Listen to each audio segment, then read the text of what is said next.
اعوذ باللہ من الشیطان الرجیم بسم اللہ الرحمن الرحیم۔ اے مسلمانوں، کیا آپ جانتے ہو کہ 13 رجب کی رات اور 13 رجب کے دن کے درمیان یعنی فجر سے پہلے جو انسان 7 مرتبہ سورہ یاسین پڑھتا ہے اور پھر 70 مرتبہ نعت علی پڑھتا ہے اور اپنی کسی بھی مصیبت سے نجات کے لیے اللہ سے دعا مانگتا ہے، کسی بھی حاجت کے لیے اپنے ہاتھوں کو اٹھاتا ہے تو اللہ وہ دعا اسی وقت قبول کر لیتا ہے اور اپنے فرشتوں کو حکم دیتا ہے کہ جاؤ اور اس انسان کے ساتھ رہ کر اس انسان کے مددگار بن جاؤ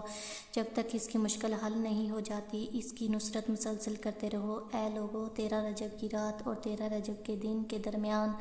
جو لمحات ہوتے ہیں، جنت کے دروازے زمین کی طرف اللہ تعالیٰ کھول دیتا ہے اور بار بار آسمانوں سے یہ آواز آتی ہے کہ کون ہے جو اللہ سے اپنی دعائیں مانگے، کیونکہ آج کے دن اللہ نے اپنے ولی علی ابن ابی طالب علیہ السلام کی آمد کو زمین پہ ظاہر کیا۔ حضرت علی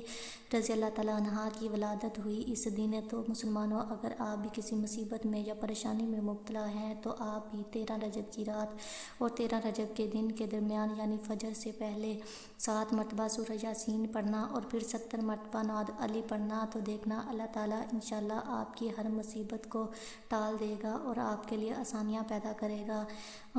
اگر آپ نے اس سے پہلے ہمارے یوٹیوب چینل کو سبسکرائب نہیں کیا تو پلیز سبسکرائب کر دیں، ہم آپ کے لیے روزانہ نئی ویڈیوز لاتے رہتے ہیں۔ شکریہ۔